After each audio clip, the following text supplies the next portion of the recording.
Bendito amado Padre Celestial, te damos gracias, Señor, por esta mañana. Te rogamos, Dios, que en este día, Dios, tu presencia esté con nosotros, que nos guíe, Dios, para poder cumplir, Dios, con el propósito de edificar a tu iglesia, Señor, a través de este estudio. Padre amado, quita de nuestra mente, Dios, cualquier distracción que nos aleje, Señor, de estar concentrados en tu palabra únicamente. Queremos agradecerte por la vida, la salud de nuestros amados hermanos que están aquí presentes, nuestros invitados, Dios, que también ellos, Dios, lleven en su corazón esta palabra, Señor, para que en su mente, en sus corazones, poco a poco vaya creciendo la semilla de tu palabra. Bendito Dios, te damos gracias y te rogamos esto, orando en nombre de nuestro Señor Cristo Jesús. Amén. Bueno, muy bien. Gracias. ¿Qué estamos estudiando, hermanos? Enfermedades del corazón y su cura. Enfermedad del corazón y su cura, ¿no? Parte 2. Parte 2, exactamente. Ahí está, ¿no? La clase pasada vimos rápidamente un recuento, ¿no? Un resumen, hermanos, de lo que fue hace 6 meses la primera parte de este estudio. Rápidamente, hermanos, ¿por qué estamos estudiando esto? Antes de pasar con el resumen número 2 de las clases anteriores, el próximo domingo ya empezamos con enfermedades actualizadas. ¿Por qué estamos estudiando enfermedad del corazón? ¿Van a ir? Porque queremos tener un corazón limpio si queremos ver a Dios. Bueno, Mateo 5:8 dice: bienaventurados los de limpio corazón, porque ellos verán a Dios. Eso quiere decir que si usted quiere ver a Dios, tiene que asegurarse que su corazón esté limpio. De otra manera, no va a ver a Dios. Eso es lo que dice la Escritura, ¿no? Pero veamos esta premisa del estudio, ¿no? Hay cristianos, hay personas que pueden parecer en lo externo cristianos, vamos a decirlo, constantes, es decir, van a la iglesia todos los domingos, se reúnen, pueden entrar a los estudios los días martes y las actividades el resto de la semana. Pueden parecer personas que tienen conocimiento, ¿no? Le pregunta un texto, se lo sabe de memoria. Puede parecer una persona así, muy constante, pero por dentro, si usted le hace la pregunta, como yo hacía la pregunta hace casi un año, y yo preguntaba, ¿usted es feliz? Algunos no contestaron, otros tardaron en contestar, y eso refleja que aunque algunas personas cumplan con eso, ¿no? Asistencia, buena doctrina, moralidad, no tienen nada que reprocharse, si no son felices, es porque hay algo que desplaza ese sentimiento de gozo en el corazón. Eso es una enfermedad, ¿no? Y poníamos el ejemplo, ¿no? Así como la lepra enferma todo el cuerpo, es una sola enfermedad, ¿cierto? Y puede afectar todo el cuerpo. Hoy ya, gracias a Dios, ya hay cura, ¿no? Pero hay otras enfermedades que no. El cáncer, algunas otras enfermedades autoinmunes que no tienen cura. Si una sola enfermedad se necesita para desestabilizar toda la salud física, también poníamos esa analogía, ¿no? Una sola enfermedad del corazón puede hacer que todo su corazón esté enfermo, hablando en términos espirituales. Entonces, ya veíamos algunas de las características del por qué es importante vigilar que nuestro corazón no esté enfermo. ¿Cuáles son esas enfermedades? Bueno, acá vamos a ver la lista, ¿no? Acá están todas.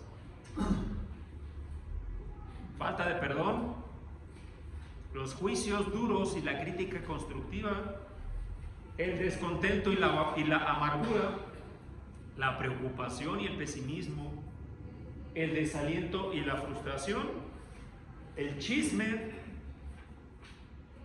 Y estos son los 6 enfermedades del corazón que vimos hace un año, ¿no? Empezamos más o menos en julio, agosto, terminamos por ahí de noviembre, si mal no recuerdo.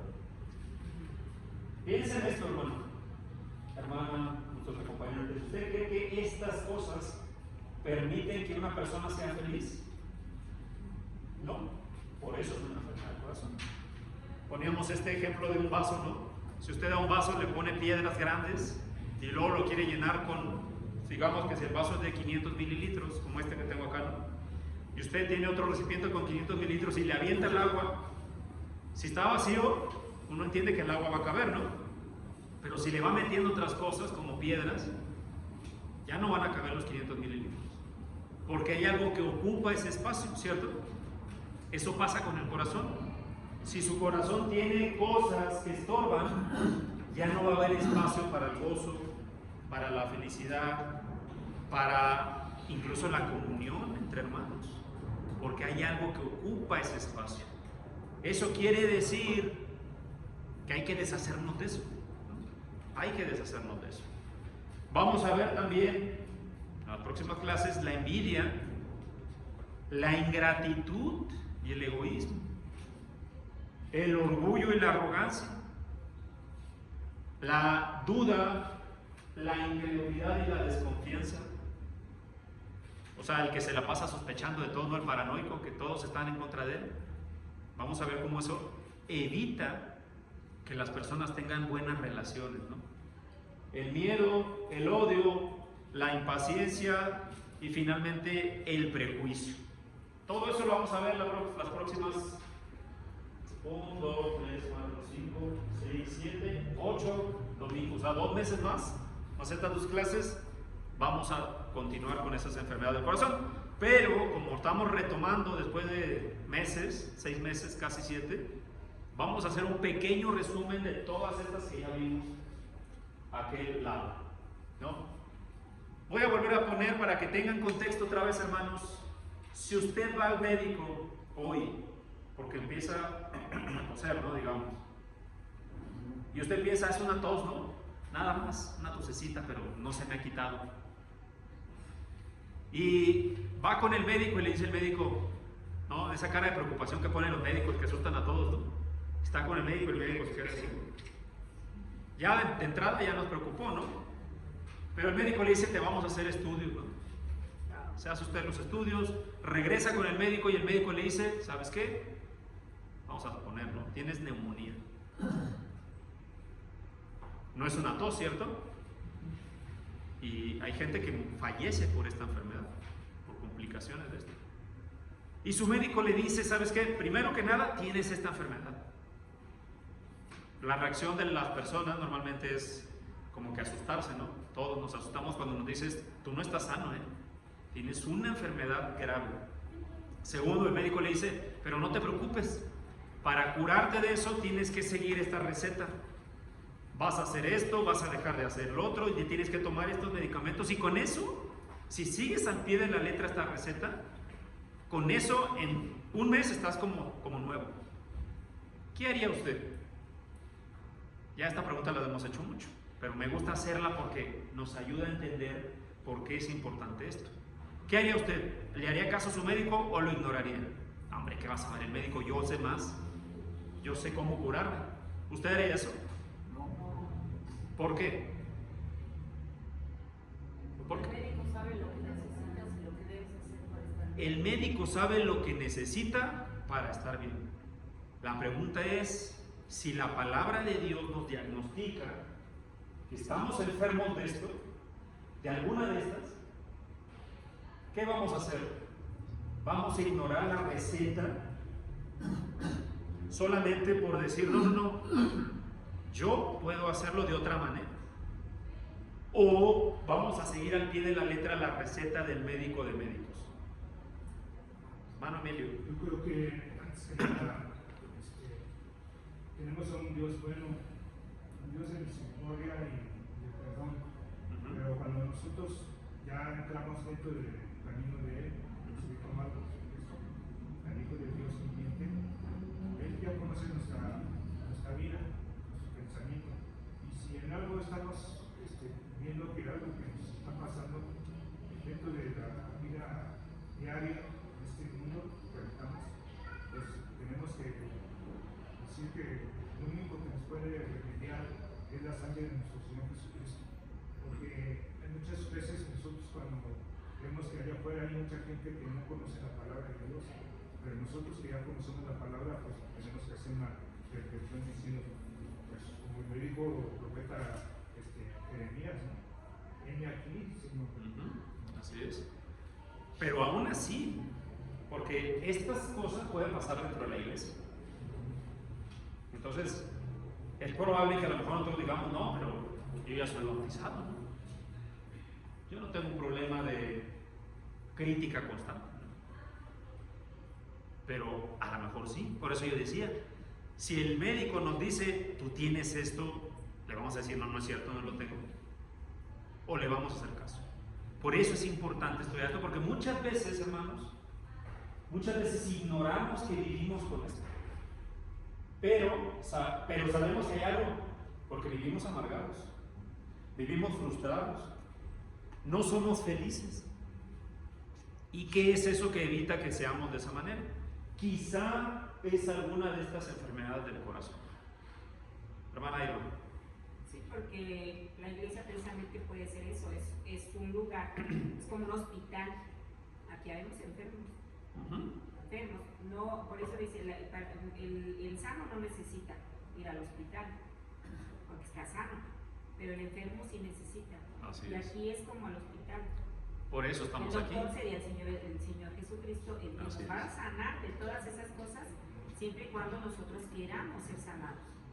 Y hagamos acaso a la receta, que es la palabra. Así Ahí es. viene ahí viene explicado qué tienes que hacer si tienes tienes falta de perdón. Pues el Señor dice, hay que perdonar 77 veces, hay que perdonar mucho. 70 veces 7. 70 veces. Sí, Bueno, sí. y luego el Señor Gracias. puede decir, tienes cualquier coraje o cualquier cosa. El Señor nos enseña por medio de la palabra. Sí. Acá adelante hay lugar, hermano, sí, también acá. Sí. Gracias, hermana. Entonces eso. Anuar, rápidamente. Sí, la obediencia, esto es obediencia. La obediencia a medias es no obedecer. Entonces, si yo sé que tengo esto, pero me resisto a aceptar que la tengo, entonces yo estoy dejando de obedecer. Así es, muchas veces no queremos aceptar, pero eso no nada más es falta de humildad, que también es una enfermedad, porque ahí está orgullo y arrogancia. Lo vamos a ver pronto, ¿no? Vamos a comenzar entonces a un resumen rápido de las 6 enfermedades que ya hemos visto. Los que se perdieron los meses anteriores de esta clase, este es el momento para que tomen notas, porque vamos a hacer un resumen rápido de las 6 enfermedades que ya vimos. La primera, la actitud de no perdonar.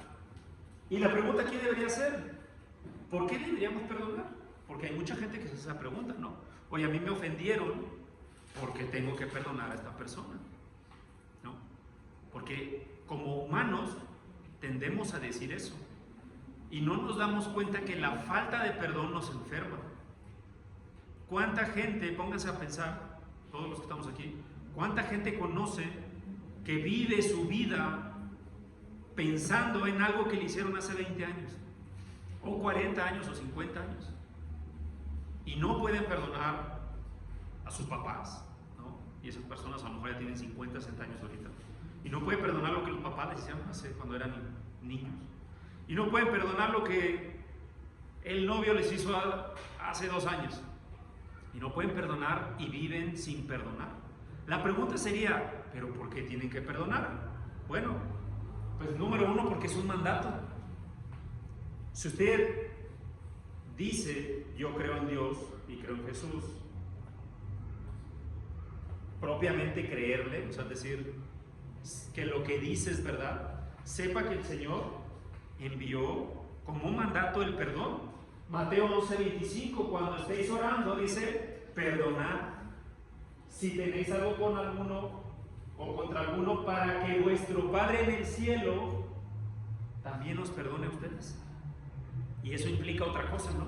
Si usted no perdona, el Padre tampoco le va a perdonar. Mire por qué es una enfermedad del corazón. Su relación con Dios no está bien, porque usted no ha perdonado. Y entonces esa comunión que debería haber entre usted y Dios, pues está interrumpida. ¿Qué más? El Señor nos dio el ejemplo, ¿no? Lucas 23, 34. Y Jesús decía: Padre, perdónalos, porque no saben lo que están haciendo. ¿A quiénes les estaba perdonando el Señor en ese momento? Lo tenían preso, golpeándolo, humillándole, le escupían en la cara, se burlaban de él. ¿No le parece una ofensa eso? A veces nos ofende que a muchas cosas, ¿no? Que me digan: oye, estás gordo. Eso ya me ofendí, ¿no? Y se ofende uno por cualquier cosa. Mire, el Señor no nos dio un gran ejemplo de perdón. Él, como decía en Isaías 53, enmudeció, no abrió la boca. Lo único que abrió fue para pedirle al Padre que les perdonara esa ofensa que estaban haciendo, porque ellos no sabían lo que estaban haciendo. Después, ahí en Hechos se relata que se dieron cuenta de lo que hicieron, ¿no? Y dijeron: Señor, le dijeron a Pedro: ¿qué haremos para ser salvos? Hasta ahí les cayó el 20. En ese momento no sabían lo que había pasado. ¿Por qué más debería perdonar una persona? A ver, me gustaría que participen. Hermana Isabel. El principal beneficiado al perdonar somos nosotros mismos. Porque si nosotros sabemos perdonar, pero perdonar sinceramente de corazón, como Dios quiere que perdonemos, como Él nos ha perdonado y nos sigue perdonando, entonces nosotros mismos sentimos esa paz que necesitamos. Mientras no perdonemos, seguiremos en la misma. Gracias, hermana. Hay quien dice por ahí, ¿no? Yo perdono pero no olvido. Eso no es perdón. El perdón es borrón y cuenta nueva, ¿no? Debemos perdonar porque a nosotros ya se nos ha perdonado. Si usted hoy está aquí, si usted ya es parte de la iglesia, usted ya ha sido perdonado. Usted ya recibió ese perdón. Efesios 4:32: sed más bien amables unos con los otros, misericordiosos, perdonándoos unos a otros, así como también Dios os perdonó en Cristo. Mire cómo el perdón es importante, tan importante que casi toda la Biblia, más allá del tema central que es Jesús, habla del perdón. Pero a veces es una de las cosas más difíciles para el ser humano. Yo no puedo olvidar, yo no puedo perdonar. Cuando yo hacía el análisis de este estudio hace meses ya, yo llegué a la conclusión que la falta de perdón únicamente es orgullo. Yo no perdono porque yo me siento ofendido. Me siento ofendido porque yo creo que yo merezco un trato mejor. Y yo creo que yo soy digno de esto y lo otro. El orgullo es uno de los peores defectos que puede tener el hombre. Reflejado en el perdón, pues por supuesto que es una enfermedad. ¿Qué más? Perdonemos para que seamos perdonados, ¿no? Ya lo vimos hace un rato. Pero mire lo que dice Mateo 18:35: así también mi Padre Celestial hará con vosotros, o sea, con ustedes, si es que no perdonan de todo corazón. Si usted recuerda este texto, habla acerca de cómo van a ser perdonados unos y otros. Hay una parábola de una persona que es perdonada de su deuda, y esa persona, cuando es liberada, tenía una deuda gigantesca que jamás iba a poder pagar. Es como si ahorita le dijeran a usted: debes 10 billones de dólares, ¿no? No lo vamos a poder pagar. Así trabajemos el resto de nuestra vida, no lo vamos a poder pagar. A esa persona le es perdonado, y luego dice la parábola ahí en Mateo 18 que esa persona va y busca a otro que le debía a él. Le debía el salario más o menos de aproximadamente un mes, si o sea la conversión a lo de hoy, ¿no? Y esa persona le dice exactamente las mismas palabras que él le dijo al que había perdonado: no, perdóname, yo voy a trabajar y te lo voy a pagar. No, nada, me pagas ahorita, o si no traigo a tu esposa, a tus hijos y los voy a vender como esclavos.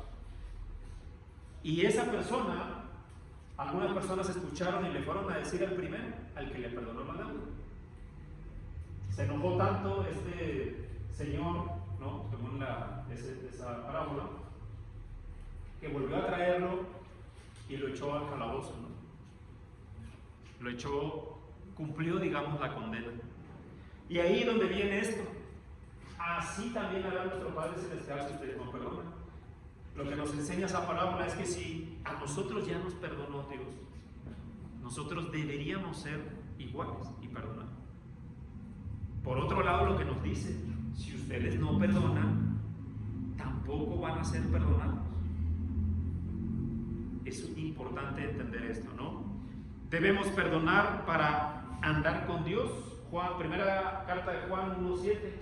Pero si andamos en luz como Él está en luz, tenemos comunión unos con otros, pero además la sangre de Jesucristo nos limpia de todo pecado.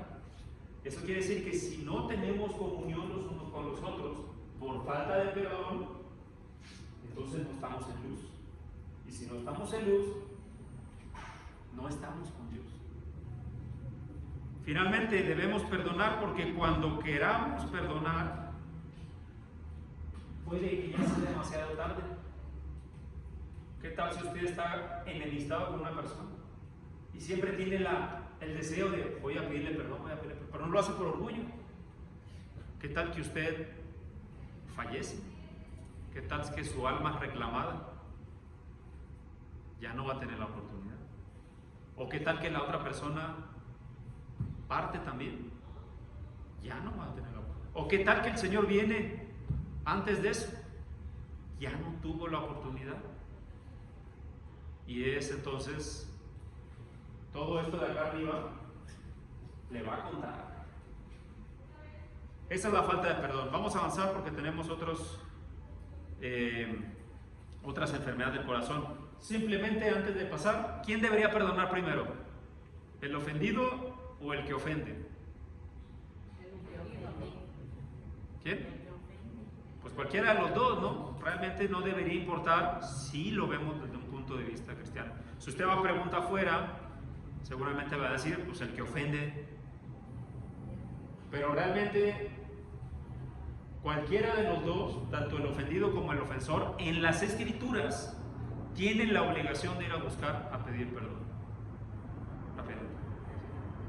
Hay veces que, aunque no ofendas, tienes que ir a pedir perdón. Hay veces que ofendemos sin querer o no buscamos ofender, pero las otras personas lo toman como ofensa. No está mal decir, ¿no? Si te ofendí, disculpa, no era esa la intención. Muchas veces puede pasar. El juzgar y la crítica destructiva. ¿A qué se refiere esta enfermedad? Me acuerdo que en aquel entonces acabamos de pintar, ¿no? El sábado anterior habíamos pintado las paredes. Y había gente que no digo que fue, pero pudo haber dicho, no me gusta este color. O hay gente que viene a la iglesia y dice, pues está muy lejos, ¿no? O no me gusta cómo predica el hermano. No me gusta cómo habla el hermano. No me gusta el café que preparan en la iglesia. O por qué no ponen leche deslactosada, si ya saben que yo soy intolerante a la lactosa.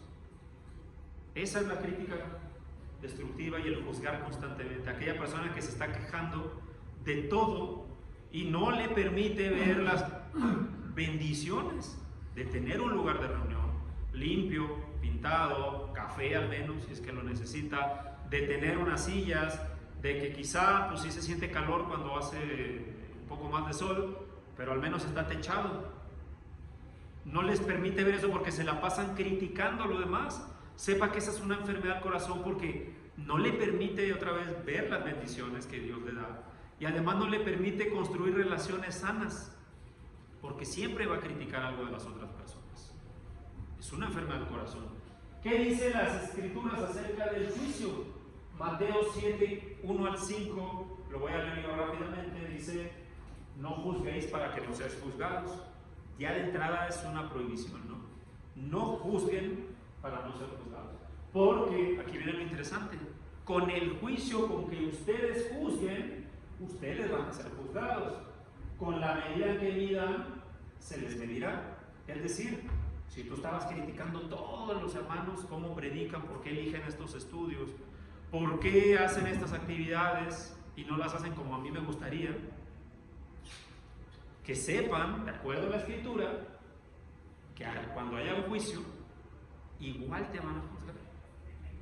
Por eso el Señor hablaba mucho de la misericordia, ¿no? Pero bueno, vamos a continuar. ¿Y por qué miras la mota que está en el ojo de tu hermano, no? Algunas otras traducciones dicen la viga, ¿no? O la paja, ¿no? Que está en el ojo de tu hermano cuando no te das cuenta de la viga que está en tu propio ojo. ¿Cómo puedes decir a tu hermano, déjame sacarte esta mota, esta basurita, pues, ¿no? Cuando tú tienes una viga en tu ojo? Miren las palabras del Señor, A mí me llama mucho la atención esto, y para mí es una gran advertencia. Miren lo que el Señor les dice a estas personas que juzgan a los demás, pero todo lo que hacemos nosotros está bien, ¿no? Hipócrita. Piensen en el día del juicio. ¿A usted le gustaría que el Señor le llame así? Que el Señor le ponga este adjetivo calificativo tan fuerte. Hipócrita, te la pasaste juzgando y nunca te diste cuenta de tus propios errores. Saca primero la viga de tu ojo y entonces vas a poder ver tu propio error. Lo que quiere decir esta parábola es, estás tan concentrado en ver la vida de los demás, lo que hacen los demás, que no te das cuenta de tu propio error. Y tu propio error es el juzgar. Por eso le dice hipócrita. Es una palabra bien fuerte del Señor. Pero sepa que eso es lo que el Señor le está diciendo a aquellos que se la pasan juzgue y juzgue y juzgue y juzgue todo, ¿no? ¿Cuál será la cura para esta enfermedad? ¿Quién es el único juez? El Señor. Sepa que cuando usted está juzgando, usted está usurpando el lugar del juez. Santiago 4:12. Solamente hay uno que ha dado la ley. Ese que ha dado la ley es el mismo, al mismo tiempo juez. Y es aquel que puede salvar o condenar. Tú, en cambio, ¿quién eres tú para juzgar a tu prójimo? La crítica, los juicios constantes son una enfermedad del corazón porque no nos van a dejar apreciar las virtudes de las demás personas. Oye, esta persona todo lo que hace siempre que tenemos que corregir, bueno, al menos lo está haciendo, ¿no? Tiene ese deseo. La pregunta muchas veces sería, bueno, ¿y por qué no lo haces tú, no? Porque muchas veces es más fácil siempre decir que nosotros no, para estar acá nomás así. Eso no es adecuado, no es bueno. Eso enferma el corazón porque nos acostumbramos a siempre estar viendo lo que los demás dejaron de hacer o hicieron en nuestra perspectiva mal, y nunca vamos a ver que esas personas son valiosas. Por ende, no vamos a tener buena relación con ellos. Yo les pregunto, hermanos, ¿será eso algo bueno en la iglesia? ¿Permitirá tener comunión unos con otros? Dice la Escritura, mirad cuán bueno y delicioso es, ¿no?, que los hermanos se reúnan. Y además en armonía, dice la Escritura, ¿no? ¿Ayudará a eso el estar juzgando todo? ¿Será bueno y delicioso? No. Esa palabra que pone delicioso es que es placentero, es bueno, es agradable. Cuando usted se junta con alguien que ya sabe que le está criticando, ¿le gusta? Ahora, póngase a pensar el otro lado, ¿no? ¿Cómo ven, qué opinión tienen las personas de una persona que todo el mundo sabe que se la pasa criticando? ¿Le tienen confianza? No. Pues pónganse, yo decía en aquellos estudios, ¿no? Imagínense que algún momento le digan, que se entere, ¿no? Que se entere y le caiga como un balde de agua fría. Es que tú eres el criticón del grupo, ¿no? ¿Cómo se sentiría usted? Que un día le diga, no, es que, ¿por qué no me invitaron acá? ¿Por qué esto? ¿Por qué lo? Es que tú eres el criticón del grupo. ¿Se sentirá bien usted? Pues por eso hay que tener cuidado con esto, ¿no? ¿Qué otras enfermedades del corazón vimos? El desánimo y la frustración. Yo les hago la pregunta, una persona que vive la vida desanimada, en depresión, será una persona que, de acuerdo a la Escritura, que lo que nos pide es estén gozosos en todo el tiempo, ¿no? Filipenses 4:4, ¿qué dice? regocijaos en el Señor siempre. Otra vez digo regocijaos. Esto permitirá que las personas estén regocijándose, tengan gozo y alegría en su corazón.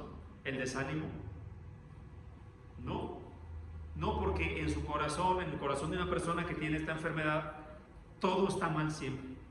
Siempre está mal y lo que vaya a hacer va a salir mal. Entonces, el desánimo, la frustración, lo que nos obliga a todo el tiempo estar viendo nuestra vida hacia atrás, esa es la frustración, ¿no? Cuando algo no me salió bien y me frustro. Yo tenía el plan de ser astronauta y ahora tengo este trabajo de ingeniero.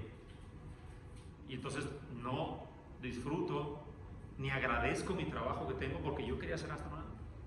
Y así pasa con muchas cosas en la vida, ¿no? ¿Por qué yo no fui esto? ¿Por qué no tengo esto? ¿Por qué no tuve el otro? Y nos frustra. ¿Qué ocasiona el desánimo y la frustración en la vida? Muchas cosas, ¿no? Hay quienes nos gustaría no tener enfermedades, pero tenemos enfermedades crónicas. Y eso puede desanimarnos o frustrarnos. La muerte de un ser querido nos puede desanimar, claro que sí. Uno se desanima a causa de las pérdidas materiales. Oye, mi carrito que compré con tanto esfuerzo me lo quitó el banco. ¿Nos desanima eso? Claro, ¿no? Puse un negocio y no funcionó. Me va a desanimar, sí. A causa de esperanzas y sueños fracasados, yo decía, ¿no? Hay quien piensa, no, a tal edad me voy a casar y voy a tener esto, voy a tener lo otro, y no pasa, se frustran. Uno se desanima a causa de impedimentos físicos. Cualquier impedimento físico que tenga uno, pues le desanima. Pero todo esto que estaba acá atrás debería ser una justificante para vivir la vida desanimados. Yo no digo, por ejemplo, que si fallece un familiar no nos vamos a poner tristes. Eso es normal. El Señor mismo lloró cuando una persona partió, ¿no? Pero ¿deberíamos vivir así la vida? La respuesta es no. ¿Qué ocasiona? Ya lo pasé. ¿Cómo vencer el desánimo y la frustración? Primero, ya decía, ¿no? Filipenses 4:4, regocijaos en el Señor siempre, siempre. Pero fíjense cómo está amarrado este texto, regocijaos en el Señor. O sea que hay una condicionante para que usted esté feliz, para que usted tenga gozo y paz en su corazón, tiene que ser en el Señor. Si no lo tiene, si no está en el Señor, difícilmente va a poder encontrar esto a largo plazo, ¿no? ¿Qué más? Fíjense, esto me pareció muy interesante, ¿no? Consideremos, y disculpen las fuertes palabras, pero consideremos lo inútiles que somos cuando estamos desanimados. Yo le hacía hace mucho tiempo, cuando vimos este estudio, ¿cómo se siente cuando está desanimado? ¿Le dan ganas de salir? ¿Le dan ganas de bañarse, arreglarse, ponerse guapo, ponerse guapa? ¿Le dan ganas de eso? ¿Le dan ganas de ir a una fiesta? ¿Le dan ganas de participar en el trabajo? No le dan ganas. Cuando nosotros estamos desanimados, así nos pasa. No tenemos ganas de hacer las cosas y en la iglesia no queremos participar, no queremos ser parte de los ministerios, no queremos ser parte de las actividades. ¿Cuándo tenemos un mandato del Señor? A trabajar. Eso por consecuencia pues nos hace que no seamos útiles. Recordemos además las promesas de Dios. Con Dios nunca estamos solos, si es que en verdad lo ha creído. Nunca estamos solos. El mismo Señor nos dijo, ¿no? Yo estaré con ustedes hasta el fin del mundo. Recordemos que todos los desánimos y frustraciones son temporales, pero todas esas pruebas no son comparables con la gloria venidera, dice la Escritura. Así que todo lo que esté viviendo hoy, recuerde también lo que decía el Señor ahí en las bienaventuranzas. Bienaventurados los que lloran, ¿no? Porque ellos van a ser consolados. Así que las situaciones de la vida no deberían condicionar nuestra vida. O sea, es decir, sí pueden pasar cosas que no nos gustan, sí podemos tener problemas, sí va a fallecer gente porque es natural, sí nos vamos a enfermar. Eso no significa que debemos de vivir la vida frustrados y desanimados en depresión. Porque para eso tenemos un Salvador. Por eso tenemos un Salvador que ya hizo todo lo que tenía que hacer por nosotros. Nosotros tenemos que confiar. Cuando veíamos estos estudios decíamos que a veces hay cristianos que tienen fe de palabra. Sí confío en Dios. Claro que sí, hermano, yo voy a la iglesia y estoy confiado en el Señor, pero cuando vienen las pruebas, se derrumban. Esa no es una fe verdadera. Es una fe de palabra. ¿Está bien externarlo? Sí está bien externarlo. Pero la manera en la que recibimos las situaciones complicadas de la vida, eso es lo que demuestra nuestra fe. Ahí se demuestra de verdad nuestra fe. ¿Qué otra enfermedad? El descontento, que también ya lo ponía abajo, ¿no? La amargura. Y esta imagen nos hace ver una persona o un par de personas que se ven contentas, se ven agradables, se ve que están disfrutando lo que estén haciendo. Yo les voy a hacer una pregunta bien interesante. ¿Qué pasaría si usted ve este tipo de personas aquí en la iglesia? ¿Qué tal que esas personas somos nosotros? Que estamos aquí, sí, hermano, ¿cómo ha estado, no? Pero no lo hacemos de manera sincera. ¿Qué tal que nosotros somos los que estamos amargados? Póngase a pensar eso, hermano. Les hago la pregunta otra vez. ¿La amargura podrá hacer que una persona sea feliz, que esté contenta, que tenga gozo, como decía otra vez Filipenses, ¿no? Que esté con regocijo en su corazón? No. La Biblia nos exhorta a que estemos contentos con lo que tenemos. Con lo que tenemos. Porque muchas veces la amargura proviene de la frustración, ¿no? La frustración de algo que no salió bien o que no tenemos, se permea tanto en el corazón y está tan presente en nuestra vida todo el tiempo que se termina convirtiendo en amargura. Hermana Susi. Bueno, yo pienso, ¿no? Que no será la soberbia lo que nos gana a todos los seres humanos para no perdonar, porque pensamos que tenemos la razón en todo. Ese es un pecado, yo creo que todo el mundo tenemos, porque la soberbia nos hace entender que yo ¿por qué voy a perdonar? Y también si lo fui, si quiere que me perdone, o que él me pida perdón, yo pido y ya, cosas así. Pero como dice usted, hermano, a veces perdonas y no olvidas, y muchos te lo dicen, yo sé perdonar pero no olvido. Eso no es perdonar, esa es tu soberbia y tu ego de que, pues bueno, te perdono, no te perdono, pero no es cierto, es la soberbia lo que nos gana. Es correcto, hermana. Realmente muchas de estas situaciones, enfermedades, nacen de la soberbia, del orgullo del hombre. Hermano mío. Yo creo que a veces nosotros, bueno, a mí menos personalmente me pasa que como somos 11 hermanos de sangre, somos 5 hombres y 6 mujeres. Mi mamá ya falleció hace años atrás, el único que sobrevive es mi papá. De todos mis hermanos que son ellos, la hermana en Cristo, a todos mis hermanos les hablo, a todos, hombres y mujeres, pero entre ellos no se hablan, no tienen ese amor, no tienen esa reconciliación, no tienen esa paz.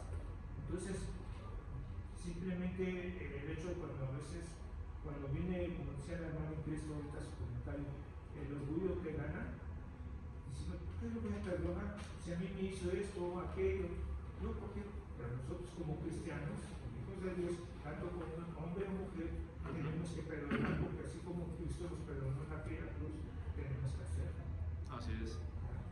Así es, hermano, y además nosotros estamos llamados a ello, ¿no? El Señor nos dejó muchas enseñanzas al respecto. Decía el Señor, les han dicho que Si alguien te hace algo, le respondas igual, ¿no? Y el Señor que decía, mas yo les digo que oren por sus enemigos, ¿no? Eso habla del perdón. Volviendo a este punto de la amargura, miren lo que dice la Escritura en Lucas 3, 12 al 14. Juan el Bautista exhortó a aquellos que estaban con él, le dijo que estuvieran contentos con sus salarios. Usted lo puede leer ahí, no lo vamos a leer ahorita por tiempo. Y así producir frutos dignos de arrepentimiento y evitar la ira de Dios. Algunos querían exigir más de lo que tenían, pero Juan el Bautista les dijo, conténtense con lo que tienen, porque cuando uno no está contento con lo que tiene, entonces se amarga. Se amarga, ¿por qué no tengo esto? ¿Por qué no tengo el otro? Yo quiero más, de lo que sea, no necesariamente términos materiales, pueden ser otro tipo de cosas, ¿no? Filipenses 4:11, más allá de las circunstancias, usted lo puede leer, todo el capítulo 4 de Filipenses, Pablo entendió que el contentamiento no depende de las cosas de afuera, ni de la salud, sino de las cualidades internas de la persona y de su relación con Dios. Nosotros no podemos vivir una vida gozosa si primero no entendemos lo que Dios quiere de nosotros y aceptamos eso. Porque por eso cuando oramos decimos, o cuando hacemos algo decimos, si Dios quiere. Porque nosotros no somos los que decidimos lo que Dios va a hacer. Tenemos que aceptar lo que Dios decide. Cuando usted acepta eso, va a poder vivir una vida fuera de amargura, fuera del enojo y del coraje. Porque de otra manera nosotros vamos a decir, pero yo, ¿por qué me va a pasar esto? Yo quería lo otro. Y no aceptamos la voluntad de Dios. Por eso decía que a veces es bien fácil decirlo de boca, ¿no? Claro, yo acepto la voluntad y yo creo a Dios, pero llega la tragedia, o llega la situación, o perdemos el trabajo, lo que sea, y realmente no aceptamos eso. Y tenemos amargura. Enemigos del contentamiento, es decir, lo que provoca que estemos amargados, la avaricia, la incredulidad, la queja constante, la envidia, la autocompasión. Todo eso va a hacer que nos amarguemos. Última enfermedad del corazón, el chisme. ¿Será esta una enfermedad del corazón? ¿Y por qué? ¿Por qué el chisme será malo para nuestro corazón? Porque hay quien dice, no hombre, esto no tiene nada que ver, ¿no? Nada más estoy platicando con una persona, con mi hermano, con mi hermana, con mi familia. Yo no estoy haciendo chisme. Oye, pero yo tengo derecho a expresarme. Y luego sacan esto, ¿no? ¿Que no hay libertad de expresión? No, pues claro que la hay. Pues dice la Escritura, todo me es lícito, pero no todo me edifica, no todo conviene. Y entonces, ¿por qué el chisme será una enfermedad del corazón? ¿Qué causará entre las personas? Conflictos, destrucción. Daña la reputación, no nada más de la persona de la que están hablando, sino déjenme decirles que daña más aún la reputación del chismoso. Y tengo que decir chismoso porque ¿cómo se llama el que practica el chisme? Pues chismoso, ¿no? No podemos decir de otra manera. Ahora, pregunta, hermanos, o no pregunta, más bien dicho. Déjenme decirle algo que yo estuve viendo cuando estudiaba este tema con otros hermanos de otras iglesias. ¿Sabe cuál es el pecado o la situación que más destruye iglesias? El chisme. O sea, que si usted recuerda, y yo creo que todos tenemos la memoria, de iglesias que se han separado, han empezado por esto. Ya que le va a decir, no, pero esto no tiene nada que ver. Fue otra situación, claro, pero empezó con un chisme. Empezó con, oye, ¿te diste cuenta de lo que dijo tal hermano? ¿Supiste lo que hizo la hermana tal? Oye, ¿viste lo que dijo? Y entonces, ¿eso qué nos hace decir? nos hace decir, ah, sí, cierto, y le decimos a otro, y se le dice a otro, y luego se hacen grupos. ¿Y qué hacen esos grupos? ¿Se dedican a hablar bien de los demás? ¿Esos grupos, esos grupitos? Porque si se dedican a hablar bien de los demás, pues se juntarían con todos los demás, ¿no? Pero esos grupitos, no digo que siempre, ojo, no estoy generalizando, pero muchas veces esos grupitos nomás se reúnen ellos porque entre ellos se caen bien, entre ellos están a gusto, y entonces ahí libremente pueden hablar lo que no deberían de los demás. ¿Y por qué digo no deberían? Porque muchas veces se dice, no, pero no tiene nada de malo. Ah, no tiene nada de malo, vaya y díselo entonces al hermano, ¿no? Oye, pero no es nada que vaya a causar algo. Entonces, ¿por qué no sigues el procedimiento bíblico? Si usted tiene algo contra su hermano, vaya y háblelo con él. Si le hace caso, bien. Si no, vaya con 2 testigos. Y si con 2 testigos aún no hace caso, entonces la iglesia tiene que tratarlo de otra manera. ¿Será el chisme algo grave, pero que parece insignificante? Lo es. Realmente lo es. Vuelvo a repetir, me acuerdo mucho de estas palabras, hermanos. Un hermano me lo dijo así tal cual: el chisme es una de las cosas que más se debe evitar en la iglesia, porque es muy grave, tan grave que divide iglesias. Así de grave es. Así de grave es. ¿Qué hay en el corazón de la persona al que le gusta el chisme? Porque hay que ver la enfermedad del corazón, ¿no? ¿Por qué alguien hablaría cosas de otra persona? ¿Y por qué a alguien le gustaría participar cuando están escuchando que hablan de otra? Bueno, vamos a ver. Pues, ese es un resumen. Ese es un resumen, pero vamos a ver rápidamente. Primero, hay falta de amor genuino, ¿no? Primera de Corintios 13:6, el amor no se goza en la injusticia. Y si nosotros hablamos a espaldas de otros, además cosas que no son buenas, normalmente no nos reunimos a decirnos, oye, que viene toda la prédica del hermano, ¿no? O qué buena participación tuvo la hermana. No lo hacemos eso en secreto. Cuando decimos algo en secreto, es algo injusto. Así la persona esté mal, porque puede que esté mal, eso no implica que esté bien siempre, pero se lo tenemos que ir a decir a esa persona. Además hay amargura o resentimiento, dice la Escritura. Fíjense que una raíz de amargura no contamina a todos, una sola. Por eso tenemos que ser bien cuidadosos con esto. Además hay falta de madurez espiritual, y aquí permítanme decirles que mucha falta de madurez espiritual. Porque si nosotros fuéramos maduros espiritualmente, no nos importarían los defectos o las cosas que se hacen mal. No estaríamos juzgando todo el tiempo a los demás. Todo lo contrario, ¿no? Oiga, hermanos, a lo mejor aquí yo les puedo ayudar, ¿no? Hermana, hermano, aquí yo le puedo ayudar. Además hay una falta de temor a la justicia de Dios. Aquellos que van a dar cuenta en algún momento. Ya vimos que solo hay un juzgador, ¿no?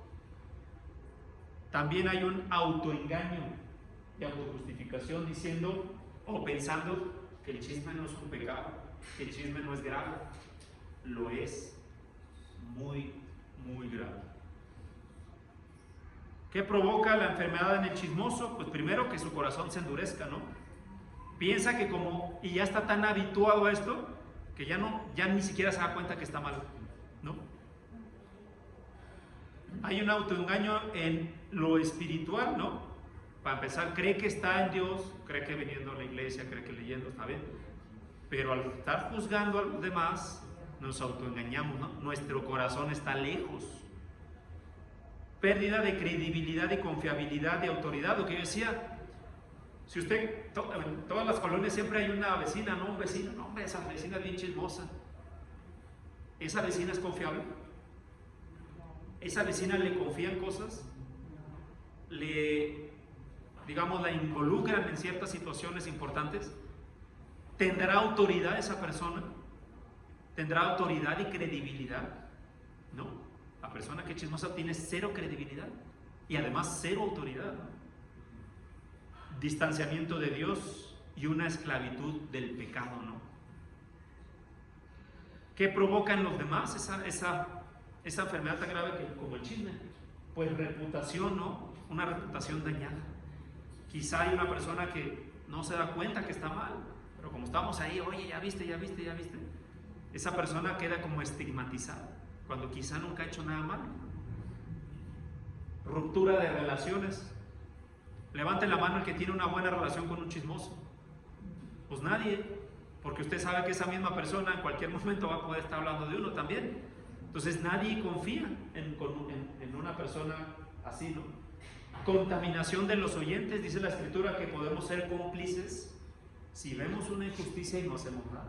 Así que si usted no es el chismoso, pero está ahí escuchando, usted también se está contaminando, porque ¿qué deberíamos hacer? Oigan, hermanos, esto no está bien, no hablen de esto, o vaya y dígaselo al hermano o a la hermana. Ataca directamente a la unidad de la iglesia. Y finalmente, daña el testimonio del evangelio. ¿A quién le gustaría que le dijeran personas de afuera, oye, tú eres cristiano y eres tan chismoso? ¿Le gustaría que le dijeran eso? ¿Cómo cree que las personas de afuera van a ver a un cristiano que se la pasa de chismoso? ¿Cómo creen, hermanos? ¿Verá bien a la iglesia? ¿Verá bien al propio evangelio?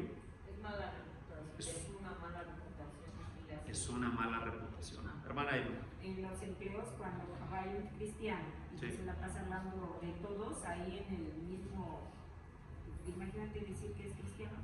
Pues imagínense, ¿no? En el mismo trabajo, ¿no? Como dice mi hermano. Sí. Gracias, hermano. Hermana Lolita. Porque en esa manera nosotros estar contando chismes o hablando de otra persona, no permitimos que nos crean cuando nosotros queremos hablar desde el evangelio. Como lo del lobo, ¿no? Como Pedrito y el lobo, ¿no? Ajá, pues sí, como les vamos a querer hablar del evangelio cuando nos escuchan que estamos hablando del evangelio. Así es. Fíjate que yo, en mi familia de sangre, pues sí se da, en todas las familias se da el estar hablando del que no está, ¿no?